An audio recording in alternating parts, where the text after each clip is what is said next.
Hi guys, so before we get to Matt Hancock responding to a question from Caroline Lucas, the leader of the Green Party in the House of Commons, regarding face coverings, I think it's important to look at the areas of the country that are deeply affected by this new variant.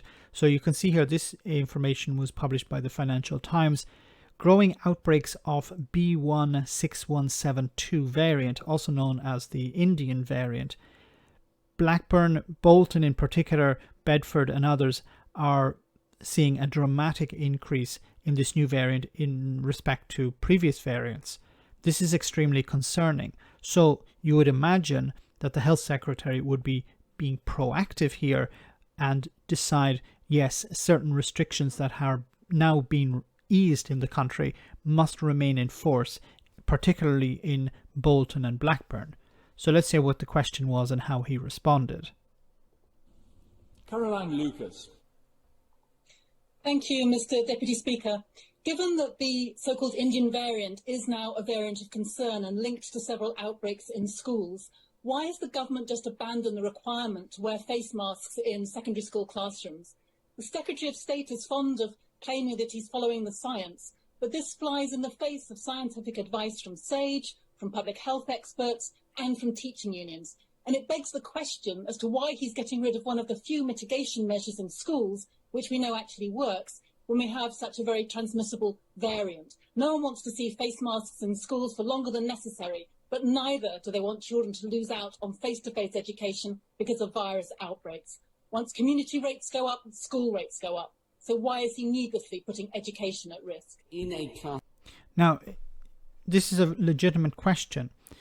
You're easing restrictions, one of these restrictions being removing the requirement of face masks, but you're seeing a massive increase in Blackburn and Bolton, then it makes sense to maintain these restrictions.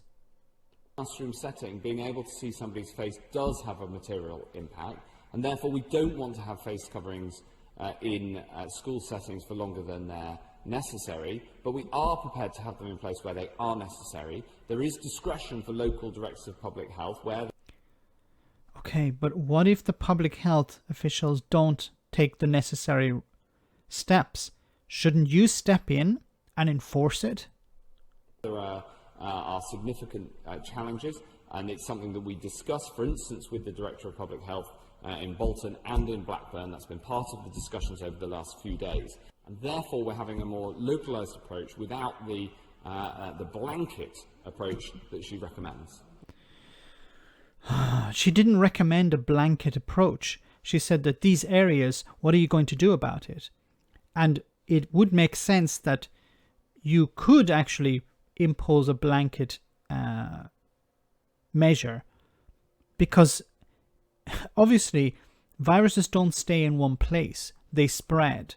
So while there is a peak, as we've seen in Bolton and Blackburn, we're also seeing peaks appear in other parts of the country too. So it would make sense to reintroduce the face mask requirement in schools. It's a minimum level of protection, but it will provide some sort of protection. It doesn't make sense to ease this restriction right at this time, as we're seeing a massive peak in new cases related to this variant. Let me know in the comment section, guys, what you think. As always, your comments are greatly appreciated. Thanks a lot. I want to say a big thank you to all of my patrons. You ensure that this channel continues to exist. I'm eternally grateful for all of your support. If you join Patreon, you will receive instant access to our Discord server, where we have both audio and video chats. You can chat with me and other patrons, where we discuss important and non-important issues. Becoming a patron per month costs about the same as a large coffee, so why not check it out?